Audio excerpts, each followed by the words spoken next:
Hey folks, welcome to the Daily Dude. Today's video is going to be for the birds. Let's look at some random facts first. I was actually in a bowling league one year and we won our league. We won the championship. Number 11, you're going to like this. I got to take Wonder Woman, yes, Linda Carter, on a cave tour. Good story about that. Jack the Caver. You can find more information at his channel and 30 random facts link below, along with our next random facts from Homestead Handyman. Make all our yogurt and our cheeses and our bread, and we have eggs from the chickens, and we hardly ever buy store-bought essentials.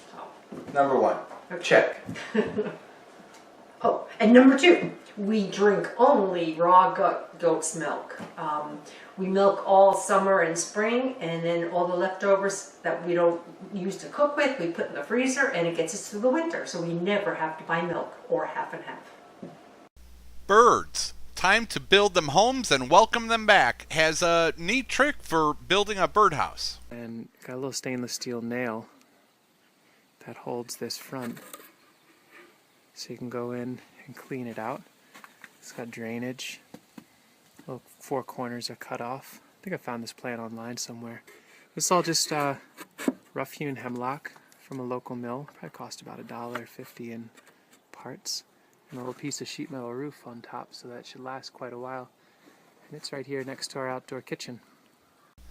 The next video, building birdhouses and mason bee homes, I've highlighted before, but it's worth repeating. In this video, he goes more in depth on just using scraps that he's got lying around and the tin to help it last longer to build different sizes for different birds. And he also linked to a website that gives dimensions for different kind of birds. So this is a great place to start if you're interested in building birdhouses. The Boss of the Swamp also had a good 3-video series about building birdhouses and their benefits. The first video, Homestead Projects, how to build nesting boxes, easy to follow instructions. Now this here, there's no hinge here, even though this opens. All it does is pivot on a nail pounded in through each side, and that allows me to open it up and clean it out. In his next video, Homestead Projects, how to build birdhouses, caring for the flock, part 2, he goes into how to make different type of birdhouse, a platform house that doesn't have the hole in the door. And robins and phoebes, I believe he says, commonly use those. So those are also a good option. And in our last video, a birdhouse update, he goes around and checks out some of the birdhouses on his property. And he's in for a little surprise. See, this is that house. Whoa, bird just flew out of it. This is that house that I emptied earlier in the spring. Oh, she's angry. She's angry at me. Hat tip to Dennis Allen for today's video on birdhouses. A recent video of his, there were some birds flying around chasing his cat, and it reminded me that I am always pushing birdhouses on people. I don't have any. I don't know why I'm doing it. I just love birds. I think they are a great addition to any property or homestead. They do add not monetary value, but they eat the bugs that the chickens don't. So it's seems like a simple, cheap, and quick project, even something I could do or something kids could do. So consider putting some more birdhouses around your house. If nothing else, the panel birdhouses, like for robins that the Boss of the Swamp did, those will keep some birds from putting nests above your lights or in your gutters and stuff like that. So they can also be help prevent you from hassle in the future if you give them a birdhouse instead of them building one where you don't want it. Anyway, so that's my birdhouse rant. Okay, random fact number 21. Number 20 was I was a hotel manager. I did that for 7 years. I had several jobs. So today I'm just going to list the places where I lived. We start out, I grew up in Washington, not the state, not D.C., Washington, Illinois. That's why I tell everybody I'm from Peoria. They never heard of Washington, Illinois, some little town outside of Peoria. More people have heard about it. There was a tornado that took out 1,000 homes. Almost half the city's homes were wiped out in a tornado a few years ago in November. I think it was 2013. And I was not living there at the time, obviously, but I grew up in that town my entire life till I was 17 when I graduated from high school. And I'm getting off the subject, but yeah, look up the Washington, Illinois tornado. It's just devastating. Only 2 lives lost. Only everybody in the town has basements, so it could have been much worse. It was bad enough with all the damage, and they're still rebuilding years later. So, graduated from high school at 17.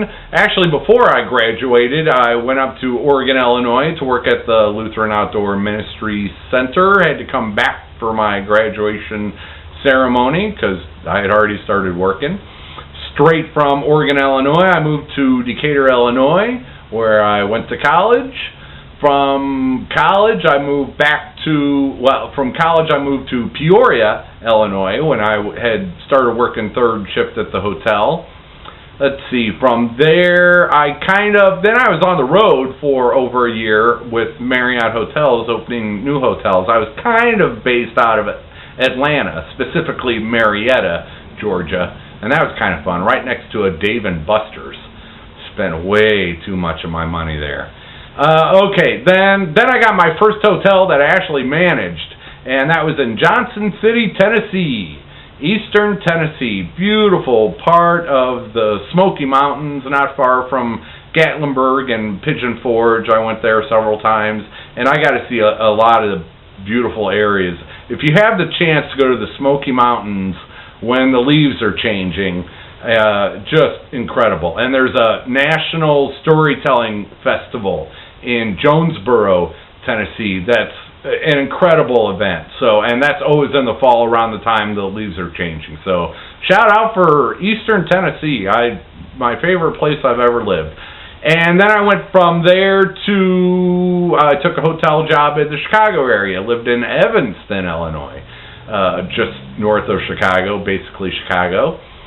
From Evanston, I went back to Peoria, Illinois, and I was there for a number of years, 5 or 6 years. From Peoria, I went back up to Chicago. Actually, in Chicago, I lived in the Wrigleyville area, about, 5 blocks from Wrigley Field. Didn't get to go to as many games as I wanted to when I lived there, because it's so expensive to live there. I worked downtown, Congress and Dearborn, right downtown. View of the Sears Tower outside my 11-story building. From Chicago, I went to the Seattle area, and I was there for a few years. From Seattle, I went to Sacramento, California, the capital of California. And I was there for a couple of years. From Sacramento, California, a brief pit stop in Arkansas. I came to Bloomington, Illinois, and then a brief stop back in Arkansas to where I am right now, which is, that'll be a future random fact, so I can't give it away just quite yet. Okay, rambled enough and had a birdhouse rant. Take care. Always use a wind filter.